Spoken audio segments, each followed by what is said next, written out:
तक नहीं समझ आई कि ये आपसे क्या मांग रहे हैं। उन्होंने कहा जो भी है मैं ये बताना चाहता हूँ, उन्होंने कहा है कि जाके वाज़े तौर पे कह देना कि अगर बुशरा बीबी पे जो प्रेशर डाला जा रहा है ताकि मैं वो ब्रेक डाउन करे और मेरे पर प्रेशर पड़े, ये डायरेक्ट आसिम मुनीर कर्नल के ऊपर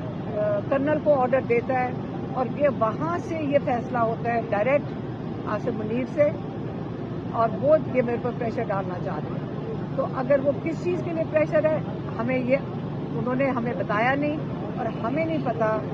कि क्या प्रेशर है इमरान खान के ऊपर, 10 दिन के लिए क्यों बंद कर दिया गया है। हम ये उनको बताना चाहते हैं कि हम भी इस पर मोहतात हैं, आप जितना मर्जी हम सब पे प्रेशर डाल दें, लेकिन हमने मोहतात हैं। अगर इमरान खान को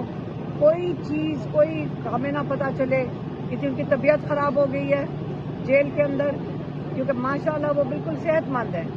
इसे ये कोई खबर ना आइंदा लीक करें। हम 1 हफ्ते के बाद दोबारा हमारी मुलाकात होगी,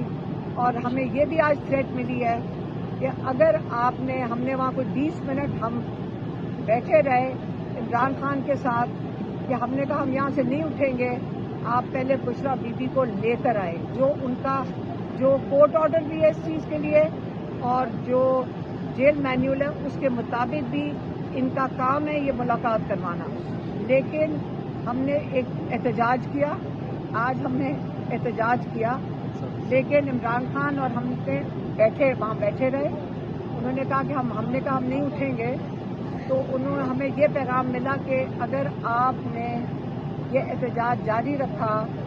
तो आपकी मुलाकातें भी बंद हो जाएंगी। तो हमने कहा हमारी मुलाकातें बंद होती हैं, धमकियां दे रहे हैं, आप बंद कर दें, लेकिन आप कोर्ट ऑर्डर, इसका मतलब ना कोई जज की यहाँ कोई वक़्त है, जज के ऑर्डर का यहाँ कोई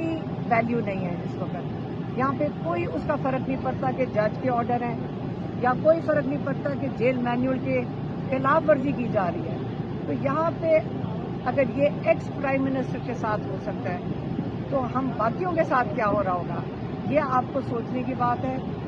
और इमरान खान ये भी वाज़े करते हैं और कई दफ़ा कर चुके हैं, और मैं दोबारा बता देती हूँ, उन्होंने कहा है कि आप जो मर्जी कर लें, जो मर्जी प्रेशर डाल दें, मैं आपके साथ डील नहीं करूँगा। कि आप समझ रहे हैं कि अगर प्रेशर डाल के धमकियाँ दे के